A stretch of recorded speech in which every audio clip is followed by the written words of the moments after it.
Algo no lo dejó pasar a la basílica. Era un hombre de fe, decidido a cargar una cruz de madera como penitencia.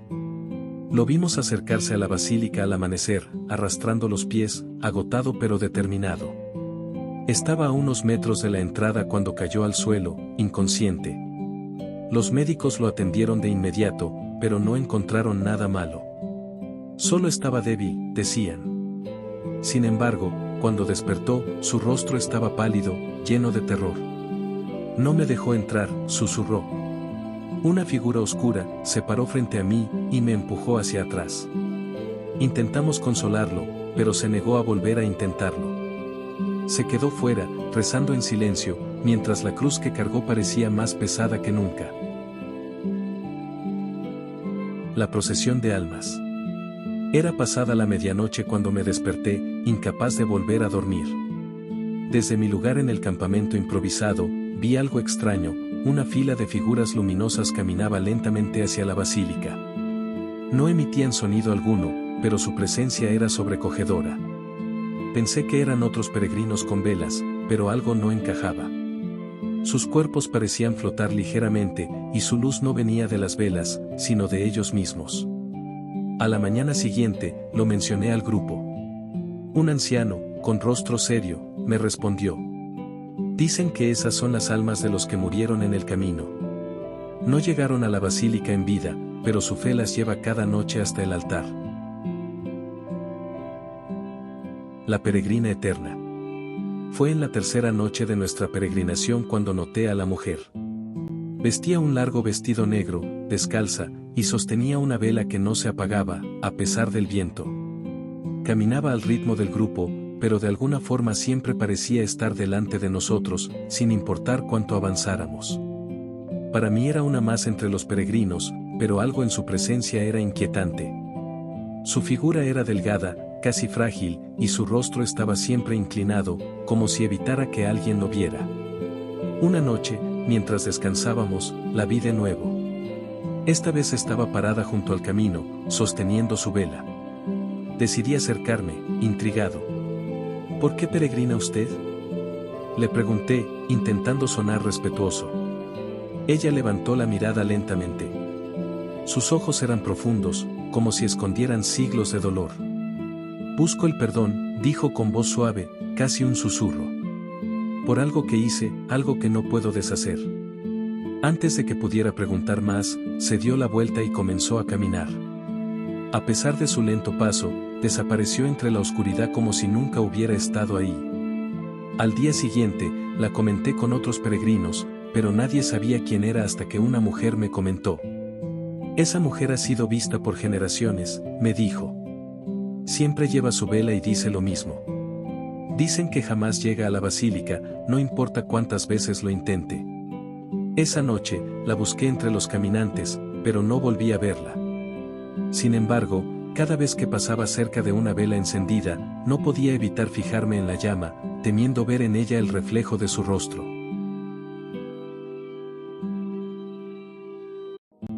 Las huellas de sangre. Era la tercera noche de nuestra peregrinación hacia la basílica. Caminábamos en grupo, agotados pero con el ánimo aún alto. El aire estaba fresco, y en la oscuridad solo nos iluminaban las velas y algunas linternas. Decidimos detenernos a descansar en un pequeño claro junto al camino. El amanecer llegó rápido, y mientras recogíamos nuestras cosas para continuar, alguien del grupo gritó. «¡Miren esto!». En el suelo, justo donde habíamos dormido, había huellas de sangre. Eran marcas claras, frescas, como si alguien descalzo hubiera caminado por ahí. El problema era que ninguno de nosotros estaba herido. Revisamos nuestras botas, mochilas y ropa, pero todo estaba limpio. Las huellas seguían un trayecto por el camino de tierra.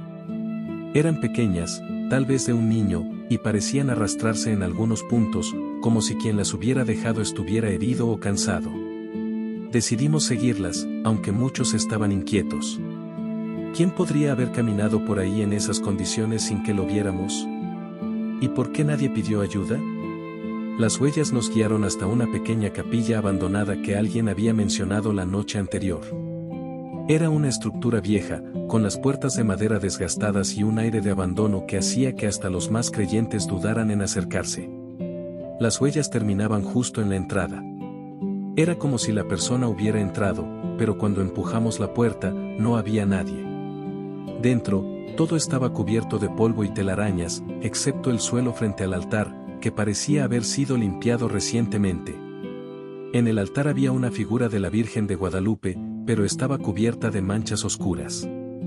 Al acercarnos, notamos que era sangre seca. Una compañera comenzó a rezar, pero su voz temblaba. El aire dentro de la capilla cambió. Se sentía más frío, más pesado. Una de las linternas comenzó a parpadear y escuchamos un susurro. Creímos que era el viento, pero las palabras eran claras. Ayúdenme. Todos nos quedamos paralizados. El susurro venía de un rincón oscuro de la capilla. Apuntamos las linternas, pero no había nada. Las puertas detrás de nosotros se cerraron de golpe. El pánico nos invadió.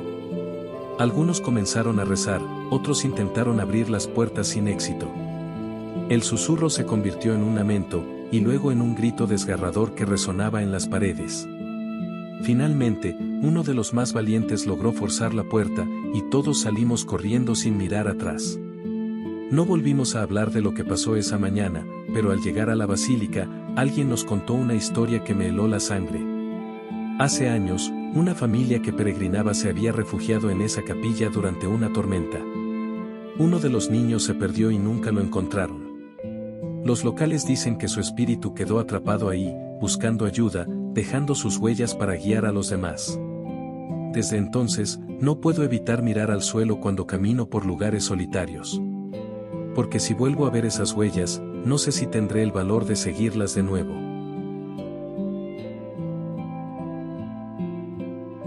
El descanso eterno. Era de noche en nuestra peregrinación hacia la basílica, y todos estábamos agotados. Decidimos detenernos junto al camino, donde vimos varias cruces marcadas en la tierra. Pensamos que eran de otros peregrinos que habían dejado ahí algún tipo de señal o agradecimiento. Encendimos una fogata para calentarnos y descansar. Todo era normal, algunos conversaban, otros rezaban, pero de repente escuché un murmullo. Era apenas audible, como si alguien rezara a la distancia. Lo ignoré, pensando que venía de otro grupo cercano, pero los murmullos se intensificaron, envolviendo la noche. Fue entonces cuando las sombras comenzaron a aparecer. Parecían los reflejos del fuego, pero pronto nos dimos cuenta de que se movían entre los árboles, acercándose lentamente. Eran figuras humanas, oscuras y sin rostro. Nadie dijo nada, pero el miedo nos dejó inmóviles. Esa noche nadie durmió. Apenas amaneció, recogimos nuestras cosas y decidimos marcharnos. Fue al mirar el terreno con más claridad cuando uno de nosotros lo notó: las cruces no eran simples marcas de peregrinos. Estábamos sobre un antiguo panteón. La tierra alrededor de algunas cruces estaba removida, como si algo hubiera salido de ahí. El silencio en el grupo fue absoluto. Nadie quiso hablar más del tema, y continuamos nuestro camino hacia la basílica, rezando en cada paso para no volver a experimentar algo así.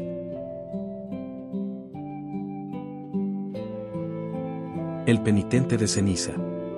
Era de madrugada, y el grupo avanzaba con la vista fija en el camino hacia la Basílica de Guadalupe. La peregrinación había comenzado días atrás, y el cansancio ya pesaba en las piernas de todos. De repente, alguien señaló hacia atrás: un hombre extraño se había unido al grupo. Estaba cubierto de ceniza, desde el rostro hasta las manos. Sus pies, descalzos, dejaban pequeñas manchas oscuras en el suelo. No decía nada, caminaba en silencio, con la mirada fija en el horizonte. Algunos intentaron hablarle, pero no respondía, solo seguía avanzando.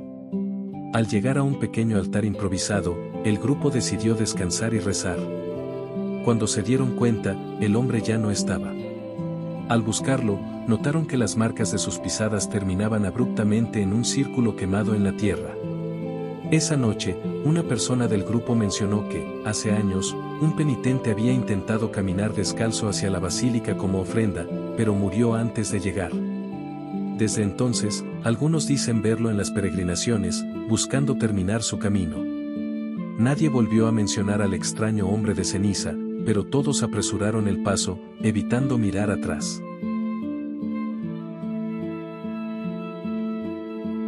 El río de manos. El cruce del río llegó justo al amanecer. El grupo de peregrinos, cansados pero determinados, avanzaba en silencio. La corriente era tranquila, apenas suficiente para mojar los pies, pero bastaba para enfriar los huesos después de la larga caminata nocturna.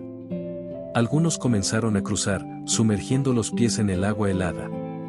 Fue entonces cuando una mujer al frente se detuvo en seco.